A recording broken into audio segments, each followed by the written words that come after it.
안녕하십니까. OBS 뉴스 오늘입니다. 6번의 회의 끝에 어제 초대 공수처장 후보 2명이 선정됐습니다. 문재인 대통령, 이르면 내일 이 중 한 명을 최종 후보자로 지명할 것으로 알려졌는데 이후 인사청문회 등을 거쳐서 공수처 조만간 출범할 것으로 보입니다. 하지만 국민의힘이 법적 대응을 예고하면서 반대 목소리를 높이고 있는데요. 관련 현안 자세히 짚어보겠습니다.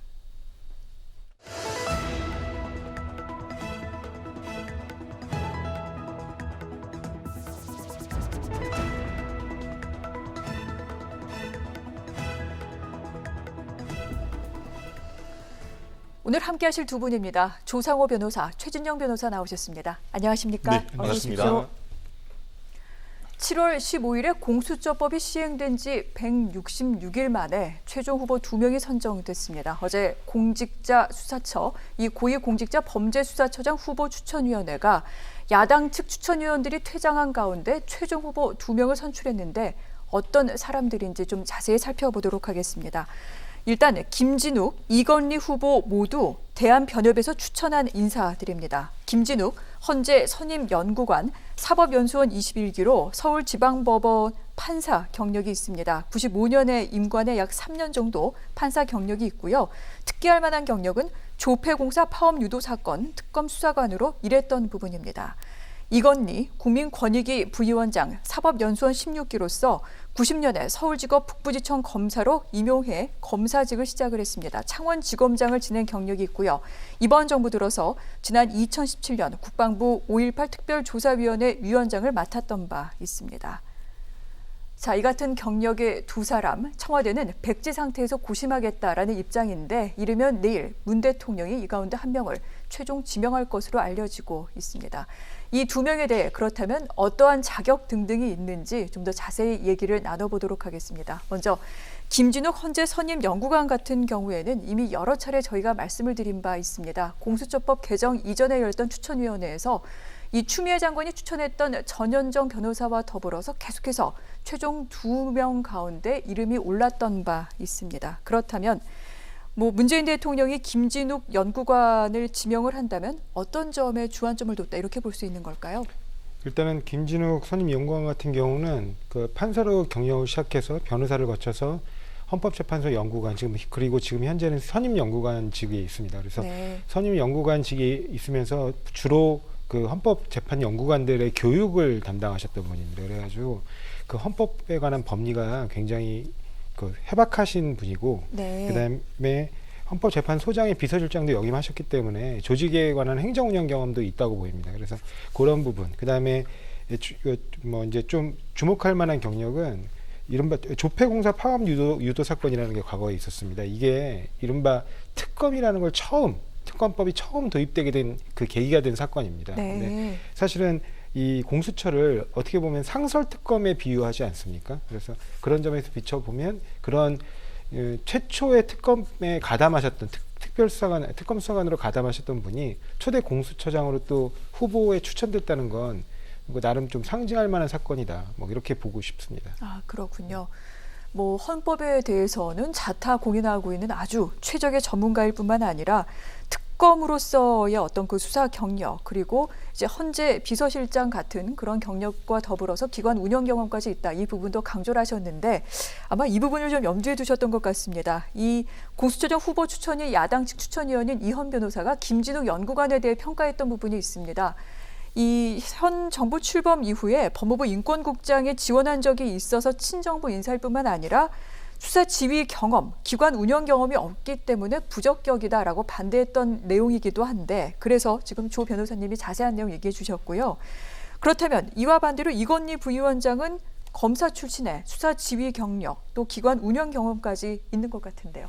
변호사님. 그렇습니다.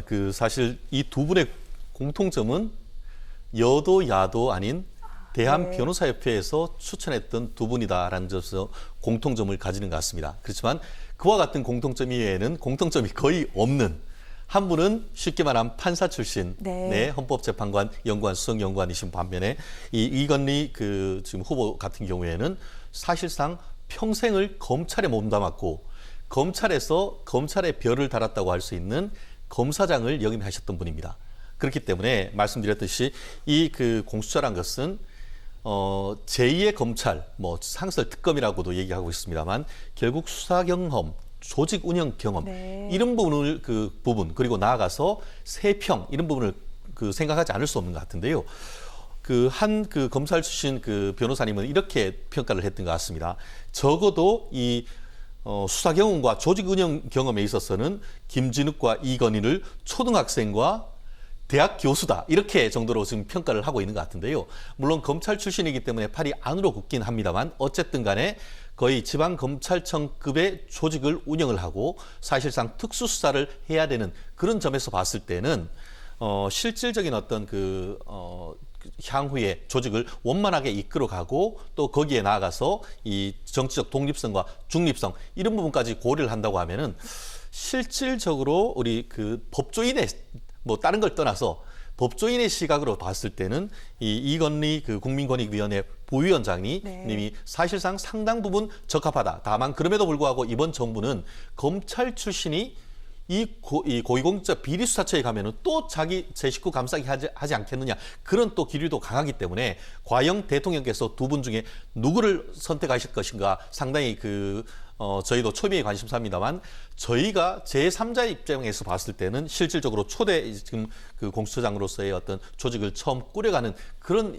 그 조직 운영가로서의 입장을 고려를 한다고 하면은 저는 개인적으로 이건희 위원장님한테 한 표를 던지고 싶습니다. 그렇군요. 근데 알겠습니다. 사실은 뭐 제가 말씀드리고 싶은 아까 말씀하셨던 것처럼 중립적 기관인 대한변협에서 네. 추천하신 두 분이고 두 분 다 굉장히 훌륭한 그 법조 경력을 갖고 계신 분입니다. 그리고 아까 말씀하신 그 김진욱 헌법재판소 네. 선임 연구관 같은 경우도 저기 소장 비서실장이라는 자리는 그 헌법재판소의 사무처장과 같이 조직 전체를 헌법재판소라는 조직 전체를 꾸리는 자리입니다. 그리고 특히 지금 뭐 수사권과 기소권을 다 갖고 있는 무소불위 기관이라는 비판을 하지 않습니까? 그런 네. 점에서 인권 감수성이 풍부하고 그다음에 헌법에 대한 입장, 그다음에 기본권에 대한 확고한 의식이 투철하신 김진욱 지금 후보 같은 경우가 또 초대 공수처장으로 임명되는 것도 뭐 나름 의미가 있다고 봅니다. 알겠습니다.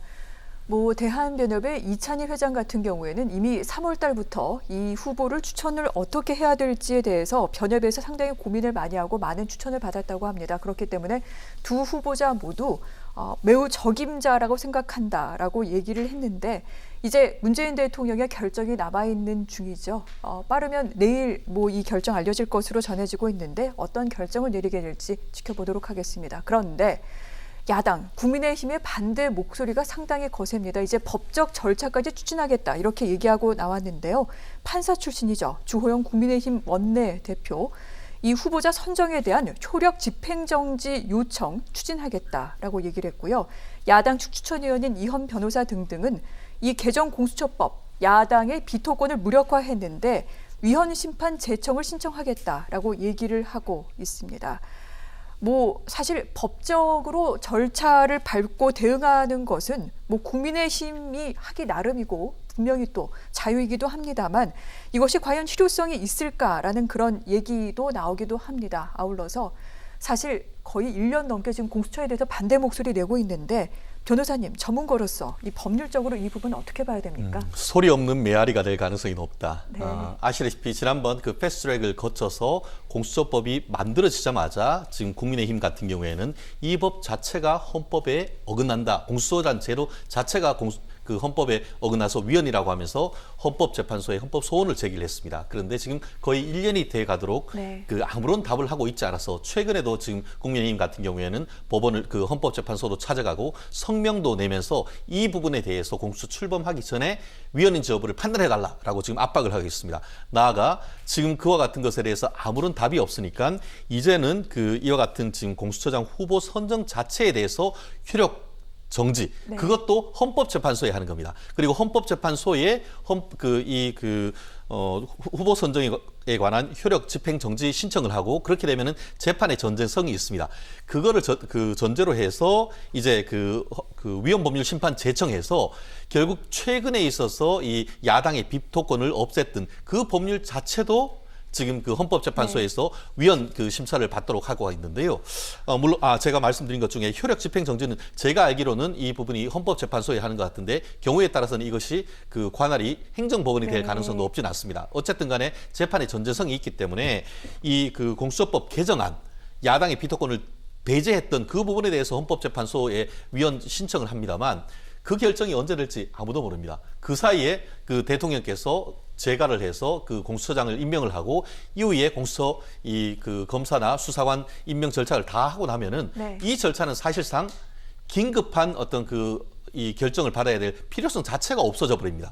그렇게 되면은 헌법재판소나 행정법원에 제기했던 이 효력 집행 정지 신청 자체도 소의 이익이 없어서 기각되는 것이고 결론적으로는 최초에 있었던 작년 2월 달에 제기했던 이 그 공수처법 자체의 위헌성만 언젠가 헌법재판소에서 결론이 나올 건데 뭐 저도 개인적으로 위헌성이 높다고 봅니다만 이미 다 만들어진 기관을 과연 헌법재판소가 나중에 위헌이다라고 판단할 수 있을지 결국은 소의 이익이 없다고 해서 실질적으로 야당의 문제 제기는 이 유야무야 될 가능성이 현실적으로 높지 않을까 저는 그렇게 예측을 합니다. 알겠습니다. 자, 이 같은 견해까지 들어보셨는데 국민의힘 같은 경우에 하지만 사실 또 법률 전문가들이기 때문에 이건 또 모르는 내용들이 아닐 겁니다. 그럼에도 불구하고 계속해서 목소리를 높이고 있는데 이거 시간 끌기다라는 그런 비판의 목소리가 높은 것 같습니다. 변호사님 어떻게 보십니까?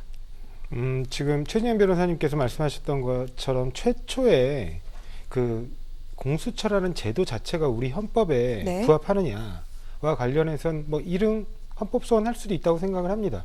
근데 지금 이제 이번에 얘기하시는 뭐 행정소송이 됐건 근데 헌법재판소에 가져가는 뭐 사건이 됐건 이번에 그 공수처장을 선임하는 그 후보를 추천하는 요 행위와 관련된 일체의 법적 조치는 법률가적으로는 의미가 없다고 봅니다. 제가 법률에 아직 법률 경험이 일천해서 그런지 모르겠는데 전혀 의미가 없는 행위고요.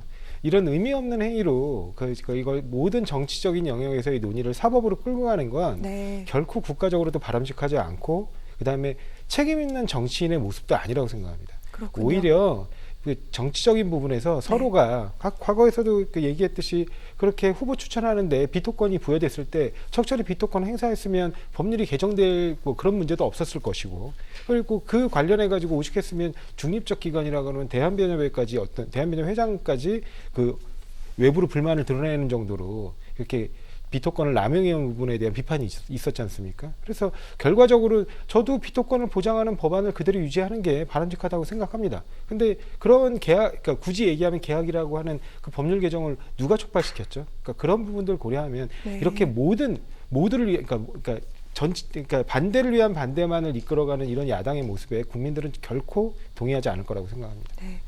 좀 정치적인 해결을 위해서 좀 더 다른 방향 등을 모색했더라면 어땠을까 그런 좀 아쉬운 부분까지 좀 지적을 해주신 것 같습니다. 자, 그러면 아마 시청자분들이 가장 궁금해하는 내용일 것 같은데 잠깐 제가 과정을 좀 설명을 드리겠습니다. 이 공수처장 후보를 이제 지명하고 난 뒤 20일 안에 인사청문회를 열어야 됩니다. 그리고 인사청문회가 끝나고 난 뒤 공수처장이 임명되고 나면 이제 인사위원회 등을 구성을 해서 공수처에서 활동할 검사를 임용하게 되고요. 물론 여기에서 또 야당의 반대가 있을 수 있습니다만 공수처는 결국 출범하게 될 것이라는 것이 많은 시각인 것 같습니다. 그러면 가장 궁금해하실 내용, 과연 공수처 1호 수사 대상은 누가 될 것인가, 어떤 사안이 될 것인가라는 부분인데 일각에서 또 많은 분들이 예상을 하건대 윤석열 검찰총장이 될 것이다라는 얘기가 많이 나오기도 합니다. 조 변호사님, 이런 의견 어떻게 보십니까? 누군가가 예를 들면 대표적인 게 이제 시민단체 같은 데인데요. 그러니까 예를 들면 친여 시민단체도 이렇게 친여 시민단체라고 이제 사람들이 보고 있는 단체들도 있을 거고 친야 시민단체라고 사람들이 보고 있는 단체들도 있을 텐데 그 사건이 1호 사건을 가져가기 위해서 정치적인 행위로 고소고발을 할 수는 있다고 봅니다. 근데 정식으로 의미 있는 수사가 개시되는 사건이 윤석열 총장이나 그 가족에 관한 사건은 아닐 거라고 봅니다. 왜냐하면 가족에 관한 사건은 이미 검찰에서 기소될 부분들은 다 기소가 된 것으로 알고 있고요. 그다음에 지금 당장 윤석열 총장 본인에 관련된 사건이 딱 법적으로 의미 있는 자료들이 아직 드러난 거는 없거든요. 물론 지금 가장 문제가 되고 있는 게 이른바 그 소윤이라고 불리는 그러니까 윤석열 총장의 측근이라고 그 일반적으로 일컬어지는 윤대진 검사장의 형님 사건이 있습니다. 윤우진 씨라고 그 용산 세무조사장을 하신 분인데 그 사건 수사 무마 의혹과 관련된 부분이 좀 있을 수 있거든요. 근데 그 부분 관련해서도 아직까지 윤석열 총장의 개입 여부라는 게 결국에는 변호인 선임에 좀 애써줬다 뭐 이 정도여서 이게 뭐 그 공수처 1호 수사대상이 될 거라고는 저는 뭐 생각하지는 않고요. 앞으로 좀 그 공수처가 갖는 이제 새로 출범하는 기관인 만큼 공수처가 갖는 역사적 의미를 고려한다면 중대한 그 고위공직자의 비리 내지는 부패 관련 사건을 제대로 한번 수사해서 국민들에게 어떤 이 기관의 필요성에 대해서 좀 이렇게 널리 알리는 그런 계기가 있지 않을까 그렇게 기대하고 있습니다. 네. 이 윤석열 검찰총장 건에 대해서 여쭤본 것은 사실 이를 좀 정치적인 쟁점으로 비화하기 위한 그런 의도가 있는 것이 아닌가 그런 생각이 들어서 여쭤봤는데 그렇다면 최진영 변호사님, 공수처 1호 수사 어떻게 해야만 될까요? 추미애 법무부 장관에 대해서 공수처 1호로 수사를 하면은 정말 공수처가 독립되고 중립적인 기관이라고 아마 국민들이 인정할 수 있을 것 같습니다. 좀 전에 조 변호사님 같은 경우에는 마치 외곽에 있는 시민단체가 그 공수처의 어떤 수사 대상 1호가 윤석열 총장이라고 했지만 실질적으로 지금 찾아보면 그것이 아니고 최강욱 열린민주당 대표가 실질적으로 이 공수처 수사 대상 1호는 윤석열이었다라고 얘기를 하고 있습니다. 네. 나아가 최강욱 국회의원뿐만 아니고 여권에 있는 상당수 의원들도 유사한 얘기를 하고 있었습니다. 그렇다는 점에서 그렇기 때문에 지금 그 많은 또 야권 내지 보수 야권 같은 경우에는 공수처가 실질적인 야당 탄압 수사처다. 그리고 실질적으로 이 부분은 지금 월성 원자력 문제라든가 아니면은 지금 뭐 그 울산 그 시장 선거 개입 의혹이라든가 각종 지금 살아있는 권력에 대한 수사를 하고 있는 것을 다 가지고 가서 밟아서 없애버릴 가능성이 오히려 높다라고 하는 것이 바로 그 부분 아니겠습니까? 말씀드렸듯이 공수처란 것은 지금 여당에서 얘기하는 것이 그것이 바로 살아있는 권력에 대해서 수사를 할 대상이다라고 얘기를 하고 있습니다만 공공연히 여권에서 야당 내지는 지금 야권 주자로 얘기되고 있는 윤석열 총장을 1번이라고 그 수사 대상이라고 얘기한다고 하면은 말 자체가 되지 않지 않습니까? 그렇기 때문에 오히려 공수처가 어떤 수사가 1호가 된다고 하면은 정말 그 어떤 불편부당한 걸 떠나서 지금 일반적인 수사 같은 경우에는 사실은 검찰이라든가 경찰에서 하지 않습니까? 그러면은 기존에 있는 것을 가지고 와서 뭐 할 것이 아니고 정말 지금 살아있는 권력에 대해서 뭔가 부정부패를 정말 찾아서 그 부분에 대해서 그 수술칼을 대는 것이 그것이 바로 그 공수처의 존재 의미라고 생각하고 그러기 위해서는 실질적으로 공수처법에 보면은 현직뿐만 아니고 전직에도 얘기가 되고 있습니다. 실질적으로 추미애 그 현 장관 같은 경우에는 이 그 윤석열 총장에 대한 어떤 그 감찰 내지 이 그 징계 과정에서 직권남용 권리행사 방해의 혐의가 상당 부분 지금 고소 고발이 돼 있습니다. 오히려 그런 부분에 대해서 한번 상징적으로 조사를 한다고 하면은 오히려 그 존재 가치가 더 북돋아지는 것이 아닌가. 저는 개인적으로 그렇게 생각해 봅니다. 제가 이 말씀 한마디 드리고 싶은데요. 만약에 추미애 장관을 수사하게 되면 공수처의 첫 발이 정치화될 것입니다. 네. 그건 굉장히 부적절하고요. 공수처는 사법기관입니다. 준사법기관으로서 본인의 정치적 중립성을 유지하고 그 고위공직자의 비리와 부정부패를 척결해야 될 기관인 것이지 정치의 한가운데를 개입하는 것은 본인 그 기관의 존립 자체에도 결코 바람직하지 않거든요. 그리고 제가 최진영 변호사님께 한마디 여쭤보고 싶은 건 과연 공수처가 그렇게 지금 현재 추천되신 그 공수처장 후보분들이 그렇게 정치적으로 편향된 결정을 하실 거라고 보는지 저는 그렇게 보지 않습니다. 충분히 양식을 갖추신 분들이고 그다음에 정치적 중립성에 의문이 없는 분들이며 추천하신 기관 또한 나름 중립성을 갖추고 있는 대한변협에서 추천하신 분들입니다. 그래서 그런 부분에 대한 우려는 기우라고 보고요. 아까 말씀드린 것처럼 중대한 부정부패 비리 사건, 물론 꼭 1호 사건인 게 뭐가 중요하지는 않습니다. 그렇지만 공수처가 앞으로 이제 나아가야 될 방향에 대해서 초대 공수처장으로서 3년간 그 위상을 잘 정립하는데 그 애를 많이 쓰실 거라고 저는 기대하고 있습니다. 아까 질문에 제가 답을 드리면은 그럼 공수처가 무슨 뭐 지나가는 사람 절도죄 소매치기 하겠습니까? 결국 살아있는 권력, 살아있는 권력. 말은 사실은 그렇기 때문에 판검사에 대한 뒷조사 기관이 돼서는 안 된다는 거죠. 오히려 그 핵심은 판검사 뒷조사하는 기관이 아니고 살아있는 권력의 어떤 그 비리를 파헤치는 그것이 바로 이 공수처의 핵심적인 존재 가치다. 정말 다시 한번 좀 그 말씀을 드리고 저희 싶습니다. 국민들은 알겠습니다. 검찰도 여전히 살아있는 권력이라고 보고 계십니다. 사실 공수처의 역할과 또 앞으로의 운용 과정, 해야 할 일 등등에 대해서는 국민들이 계속해서 주시를 하고 있죠. 그렇기 때문에 1호 수사뿐만 아니라 그 이후에 여러 가지 행보에 대해서도 아마 공수처에서는 많은 고심을 하지 않을까 싶은데 이 부분 앞으로 어떻게 돼 나가는지도 보도록 하겠습니다.